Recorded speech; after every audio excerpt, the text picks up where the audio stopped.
Здравствуйте, дорогие друзья! Я рада вас приветствовать на моем канале. Сегодня в данном видео я делаю вот такой роскошный набор рождественских новогодних пирожных, которые будут совершенно не похожи друг на друга ни по вкусу, ни по внешнему виду. Пирожные эти вкуснейшие на вкус. Эти пирожные это одни из самых воздушных и в то же время одни из самых бюджетных пирожных, которые вообще есть в мировой кулинарии. Пирожные эти я буду готовить по принципу немецких пирожных шаумкюсе. Оригинальный рецепт вот этих пирожных шаумкюсе есть на моем канале. Там он готовится с вафелькой внизу. Мы же сегодня будем рождественскую версию делать с нежнейшим песочным печеньем внизу. Сверху у нас будет легкий воздушный белково-заварной крем, очень бюджетный по средствам. Внутри у каждого вида будет своя разная начинка, что делает абсолютно неповторимым каждый вид. Сверху покрыто глазурью. Как украсить каждый вид буду показывать подробно, рассказывать, чтобы все это держало форму. У нас в Германии это один из самых любимых видов пирожных. Эти пирожные знает вся страна, покупаются миллионами, поэтому я делюсь сегодня здесь самым удачным его рецептом и разнообразием именно вкусов этого пирожного. Кому тяжело понять, сориентироваться, какой вкус имеет это пирожное, напоминает наши советские корзиночки с белково-заварным кремом, так как готовим сегодня именно на песочной основе. Особенно здесь, которые у нас будут с фруктовым наполнителем внутри. То есть роскошное, знакомое по вкусу внутри нам с детства тоже пирожное, но сверху с глазурью. Благодаря этой глазури это пирожное шикарно хранится. Очень хорошо транспортируется. Пирожные это можно долго хранить в холодильнике, можно прекрасно замораживать. Вот такие у него идеальные начинки будут у нас, разрезы внутри. Все абсолютно не похожие друг на друга. Покажу, как их отсадить в этом видео. Расскажу, как их хранить, транспортировать. Все покажу и расскажу, и даже наглядно покажу, как их упаковывать в этом видео. Все буду рассказывать, чтобы оно уже наверняка у вас у всех получилось. Приготовить можно заранее до праздника. Как хранить, все это расскажу. Очень атмосферные получаются пирожные, главное, недорогие по средствам. И здесь практически не будет молочных продуктов. Итак, сейчас начинаем готовить. Во-первых, я промываю очень хорошо 4 яйца среднего размера. Обрабатываю их крепким алкоголем сверху, их скорлупу. Яйца нужно покупать самые свежие, которые только вы можете купить для белково-заварного крема. Разделяю эти 4 яйца очень бережно на желтки и белки. Там, где будут взбиваться белки, ни капли жира не должно быть в этой посуде. Я сразу сейчас на весах отмеряю себе 120 грамм белка. С этим белком мы сейчас будем готовить меренговую массу белковую. Белки я сейчас накрою тарелочкой и уберу буквально на полчаса в холодильник, пока я буду готовить печенье. Потом, когда я буду допекать уже последнее печенье, выставлю белки уже здесь в теплую кухню, они сразу же нагреются. Здесь у меня 4 желтка. Добавляю к желткам небольшую щепотку соли, 8 грамм ванильного сахара. Очень хорошо все сейчас перемешиваю до растворения сахара практически. Отставлю пока что в сторону. Здесь 120 грамм размягченного сливочного масла. Добавляю туда 120 грамм сахарной пудры. Перетираю до однородной массы. Добавляю туда сейчас всю желтковую смесь. Также добавляю туда 1 столовую ложку молока. Не больше. Молоко здесь комнатной температуры. Просеиваю туда сейчас 340 грамм муки. Мука обычная. Количество белка в муке 11 грамм. И добавляю туда 1/3 чайной ложки разрыхлителя, не соды. Больше разрыхлителя здесь брать нельзя, потому что тесто у нас на желтках. Оно будет очень рассыпчатым. Это тесто ни в коем случае не берите больше разрыхлителя. Сейчас я объединяю все это тесто вот в такой гладкий комок. Делаю я это быстро, то есть долго вымешивать это тесто нельзя. И сразу же я его начинаю раскатывать в пласты. Вы можете его убрать в холодильник, вы можете даже его заморозить, если вы не будете сразу с ним работать. Но я, чтобы сэкономить время, сразу еще теплое его раскатываю. Оно прекрасно раскатывается, потому что идеальная форма у этих печеньев нам не нужна. Вырубка у меня здесь 47 мм, то есть практически 5 см. Это вырубка в диаметре. Пласт теста я раскатываю 3 мм толщиной. Печенье я буду выпекать при температуре 180 градусов Цельсия в заранее разогретой духовке на среднем уровне на режиме вверх-вниз без конвекции примерно 8-10 минут. Даже вот из теплого мы теста раскатывали это печенье, оно все равно получается практически идеальным. Я вырубаю еще вот таких 12 квадратов. Это мне нужно будет для одного из видов моего пирожного. Вот это все количество печенья будет достаточно на ту массу пирожных, которые я показываю вам в видео. Итак, печенье я все отпекла. Это нужно сделать обязательно. То есть в этом пирожном нужно все делать опосредованно. Заранее должна быть уже основа приготовлена. Все кондитерские насадки с мешками должны быть приготовлены с кондитерскими. Насадки я буду использовать здесь крупные. То есть вот такие, которые вы видите на экране. Здесь, я думаю, все 336 нужна, 7FT, 1М насадка, 1Е.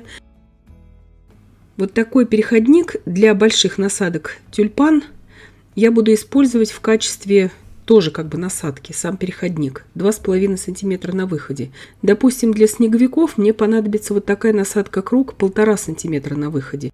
Вот это очень важно. Все их заранее нужно вам приготовить. Так как песочная основа с печеньем у нас очень нежная, я буду использовать уже готовые продукты, чтобы они не были слишком жидкими. Здесь я буду использовать фисташковую пасту, сливовое повидло, фундучную пасту, апельсиновый конфитюр. Здесь он у меня с цедрой идет. Самое главное сразу разложить все это по кондитерским мешкам. Что дальше я буду использовать, я дальше покажу. Все начинки раскладываем сразу же по кондитерским мешкам, потому что будем работать с быстрым белково-заварным кремом. И также все насадки сразу вставляем в кондитерские мешки. Все это нужно сделать обязательно заранее. Здесь вы можете использовать абсолютно любые начинки, которые вам нравятся. Я просто здесь показываю как ориентир, что вот это все можно использовать. Вы можете сами сварить конфи, можете сделать соленую карамель, можете также любую ореховую пасту сделать и пролинуаз. Все, что вам нравится. Это я просто показываю самый быстрый, простой вариант. Главное, чтобы ваша начинка не была слишком жидкой. Итак, готовим саму меренгу. Итак, здесь у нас в миске приготовлено 120 грамм белка. 240 грамм сахара я беру, то есть вдвое больше, чем количество белка. Добавляю туда 80 грамм воды. Именно в граммах говорю все, чтобы вам удобнее было. И добавлю туда 1 чайную ложку без горки агар-агара. Примерно это будет 1,5 грамма агар-агара. Сила геля агара здесь у меня 900, то есть стандартный агар-агар. Эта величина не показывается на весах. Сейчас все перемешала и иду на плиту уже варить этот сироп. Белки также уже ставлю рядом, чтобы мне удобно потом было все это взбивать. Как только у меня сироп закипел, начинаю взбивать белки. То есть сироп должен полностью закипеть, не просто с одной стороны. И я его периодически перемешиваю именно из-за того, что он содержит в себе агар. Потому что если был бы просто сироп, мы его не перемешиваем для белкового крема. В белки я добавляю пакетик ванильного сахара 8 грамм. И вот с момента, как у меня закипел сироп, я буду взбивать белки примерно 1 минуту 20 секунд. Сироп постоянно варю на полном огне. Когда у меня прошла минута 20 секунд, я добавляю 1/4 чайной ложки лимонной кислоты в сироп. Это нужно сделать обязательно, иначе крем будет приторным. Довожу сироп до температуры 115 градусов Цельсия, это примерно еще 30 секунд проходит. И вливаю тонкой струйкой бережно с края в белки, постоянно взбиваю белки на полной скорости, на самой высокой скорости. Сироп вливаю в белки. Естественно, это удобнее всего делать в планетарном миксере, но показываю для тех, у кого очень мало мощный миксер, как вот здесь у меня в видео, чтобы вам все было понятно. И с того момента, как я ввела сироп в белки, я взбиваю все это примерно 1 минуту 40 секунд. То есть взбивать это гораздо быстрее с агаром, чем без агара. Я перешла здесь просто на стол, чтобы вам было более понятно. И смотрите, уже даже, можно сказать, в начале взбивания уже начинают образовываться пустоты. То есть это характерный признак того, что в принципе крем уже становится устойчивым, белково-заварной. И потом впоследствии этот крем, самое главное, я считаю, потом остается очень долго работоспособным, скажем так. Сейчас я взбиваю этот крем примерно минуту 40 секунд. Венчики уже будут трудно прокручиваться, потому что масса очень устойчивая, так и должно быть. Я прекращаю взбивание. Миксер у меня здесь маломощный, 300 Вт. Сразу говорю, что на это количество основы из печенья я буду готовить 2 раза вот этот белково-заварной крем из 4 белков, потому что одной такой порции не хватит. То есть для этой массы вот этих пирожных я буду использовать 8 белков. 4 белка в первый раз буду взбивать и 4 белка второй раз. Просто второй раз я уже не показываю, потому что на одно и то же. Но только 4 желтка для этой массы печенья. Вот этого будет достаточно. То есть 4 желтка у меня здесь осталось. Итак, сейчас сразу еще по сути теплой массой я начинаю работать. Беру сейчас первый вид у меня пирожных будет в виде классических шаумкюсы, то есть буду делать такие праздничные ночные горы, скажем так. Беру фундучный наполнитель, отсаживаю в центр печенье и такую щедрую порцию крема выдавливаю, как это и выглядит в классическом пирожном шаумкюсе. Второй вид пирожных я делаю пирожное вьюга. Внутри у меня будет наполнитель из сливового повидла с легкой такой ноткой корицы, то есть чисто зимний такой вкус. Вы можете любое повидло здесь использовать, как вам нравится. Я делаю вот такой, вам может быть кому-то тоже пригодится эта идея, более такой рождественский вкус. И делаю из насадки 1М вот этот завиток. Делается это элементарно, просто и быстро. Пироженки эти получаются мельче, чем нам привычное советское пирожное, корзиночка с белковым кремом. Но просто чтобы вам сориентироваться. Примерно тоже 5-6 сантиметров в высоту будет это одно пирожное. Делаю сейчас елочки с фисташковым наполнителем. Будет очень вкусное фисташковое такое пирожное на вкус. Фисташковая паста у меня здесь уже сладкая. Вот такое количество начинки здесь абсолютно достаточно, потому что пирожное небольшое, и когда мы надкусываем сверху пирожное, начинается с белкового крема, и после вкуса останется все равно фисташковое. Он здесь как бы идет в дополнение к этой начинке, он нежнейший на вкус, и начинка здесь раскрывается полностью. Очень вкусное будет пирожное. Для елочки я использую кондитерскую насадку 1Е. Вы же можете любую здесь крупную звездочку использовать для елочек. Сейчас буду делать пирожные снеговички. Для снеговиков я беру апельсиновый наполнитель. И также я беру насадку 1,5 сантиметра на выходе круг. И как бы надуваю каждый шарик. Из 2 шариков я это делаю. Капельку сверху я намеренно не убираю. Это как бы будет у нас такая шапочка у снеговика. Она нам потом еще пригодится. Такие крупные пирожные, как снеговики, лучше поставить на полчаса в холодильник перед покрытием глазурью. Вам удобнее будет с ними работать, так как агар уже хорошо зафиксируется в креме. И делаю шапки. Шапки Деда Мороза, они у нас просто будут без наполнителя. Так же, как они идут в пирожном шаумкюсе, они идут в принципе классически без наполнителя. Это не зефир. То есть это нежнейший белково-заварной крем. Для пирожных шапки я также использую насадку круг 1,5 сантиметра на выходе. Делаем 6-й вид пирожного, коробка с подарками. Внутрь я вкладываю в качестве начинки вот такое шоколадное дрожжи. То есть оно глазировано, оно не размокает, это дрожжи, разноцветное, на вкус как грильяж будет, хотя и без орехов. Все это я вот так вот выравниваю белковым кремом, это делается элементарно, просто и быстро. Когда вот эта пирожная коробка с подарками покроется шоколадной глазурью, на вкус это прям кусочек торта птичье молоко. Такое же рассыпчатое песочное тесто, белковая масса и шоколад сверху. Прям вот вы как будто едите кусочек торта птичье молоко. Вы можете делать без этих наполнителей с конфетами, но дети обычно очень радуются, когда там будут конфеты внутри. Оно так похрустывает хорошо, вот это шоколадное дрожжи. Рекомендую так делать.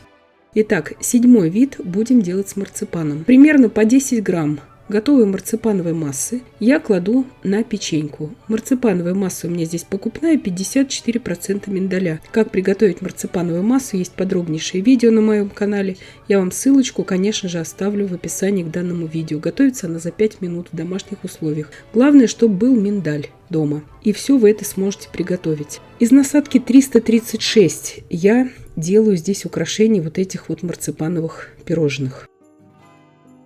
Для пирожных шишки я буду готовить, это 8-й вид пирожных, двойную вот такую основу из печенья. Я сейчас в процессе объясню, почему двойную будем делать.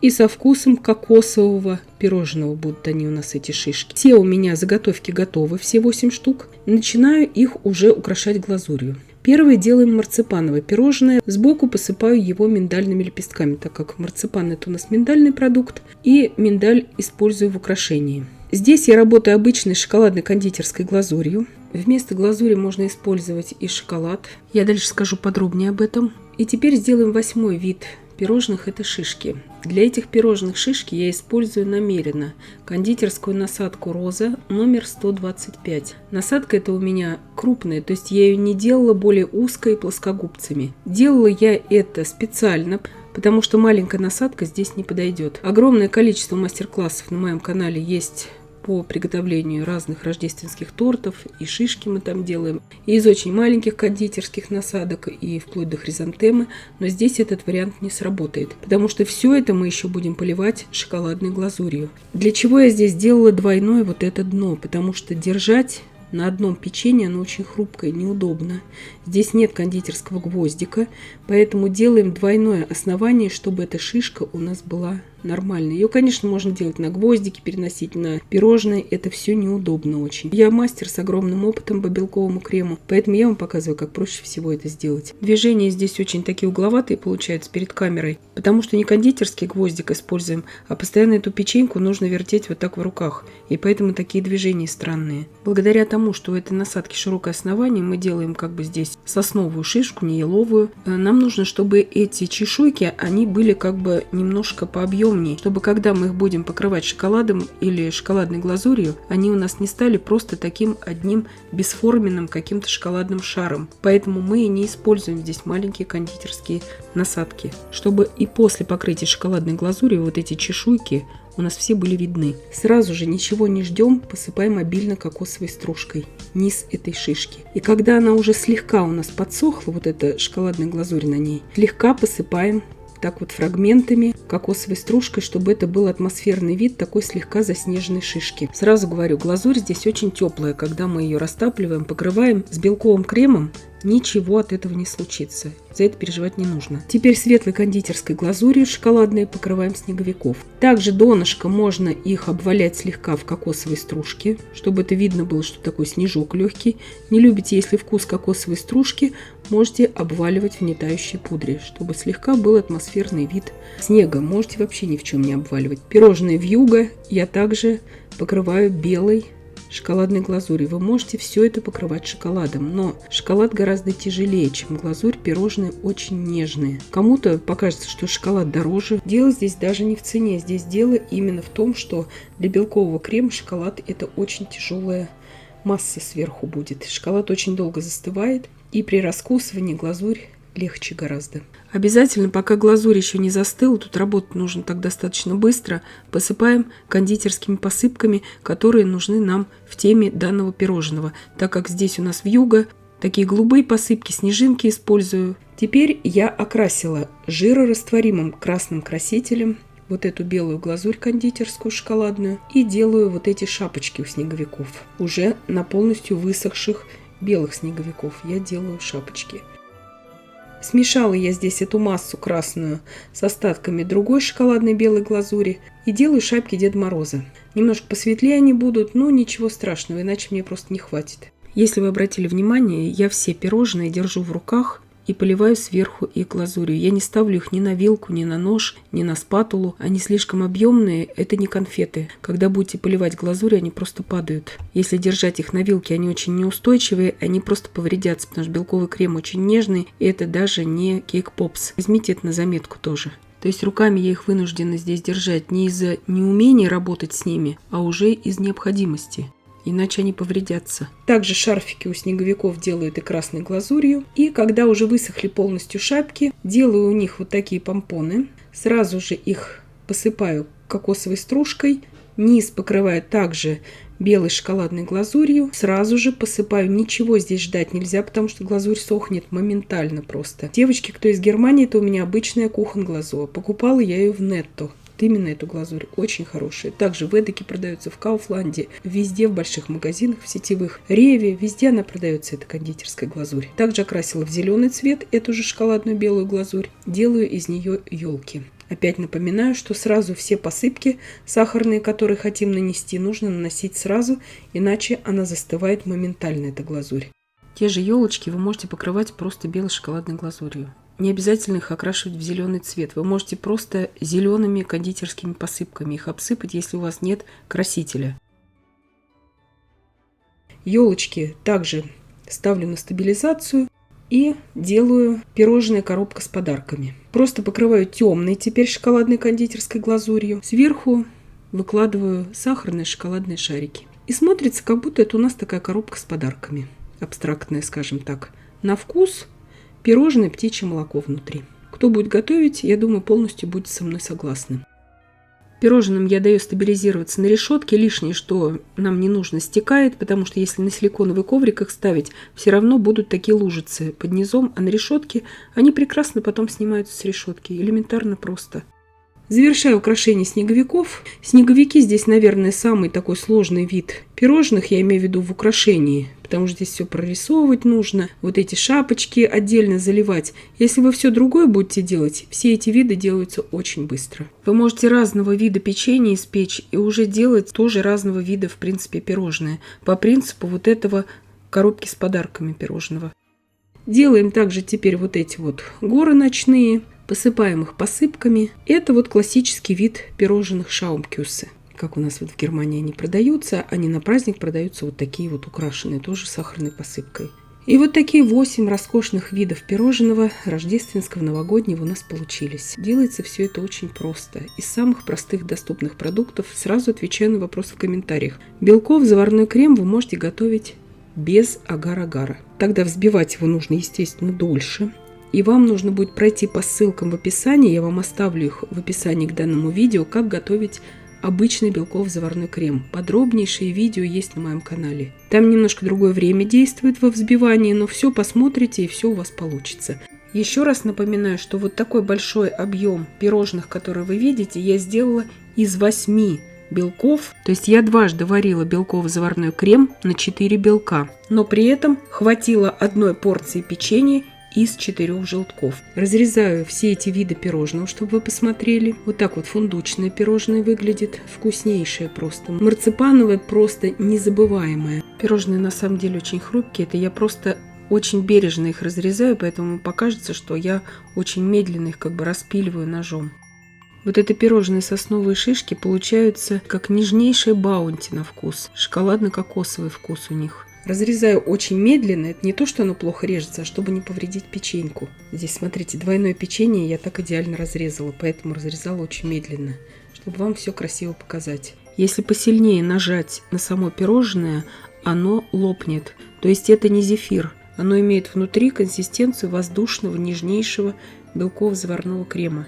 Пирожное коробка с подарками. На вкус торт птичье молоко. И вот такие интересные там грильяжные конфетки у нас будут. Очень вкусно тоже при раскусывании. Шапки у нас без всякого наполнителя, но они и так очень вкусные. Если вы захотите туда повидло отсаживать, вы, в принципе, когда отсадите крем, вы можете сверху прямо из кондитерского мешка внутрь его вставлять в белковый крем и отсаживать начинку. В Германии очень часто мы так делаем. Но просто здесь вот такое должно быть все новогоднее красивое, поэтому я так не делала для видео. Но вы можете так сделать. И тогда у вас начинка будет сплошь до верха всего пирожного идти. Пирожное это неделю можно спокойно держать в холодильнике. В герметичном контейнере с ним вообще ничего не будет. Вы его прекрасно можете замораживать и размораживать потом в холодильнике. Вот так вот оно прекрасно упаковывается в коробочки для маффинов, для капкейков, потому что у него, в принципе, основа, как у обычного капкейка, 5 сантиметров классического. Вот так вот прекрасно его можно транспортировать. Ничего с ним не случится. Можно приготовить заранее, порадовать своих близких, родных. Прекрасно можно упаковывать, оно не липкое, это пирожное. Очень эстетично выглядит и долго очень хранится. Может быть, кто-то из кондитеров домашних захочет увеличить свой ассортимент к Новому году. Вот, пожалуйста, вам идеальная идея. Можете ей пользоваться и бюджетно, и быстро. И все у всех получится по этому рецепту. И, конечно же, домашнее оно в разы вкуснее, чем покупное получается. И я надеюсь, что видео было полезным и познавательным. Подписывайтесь на мой канал, ставьте лайки, пишите комментарии. Я всем желаю больших успехов и до встречи в новых видео.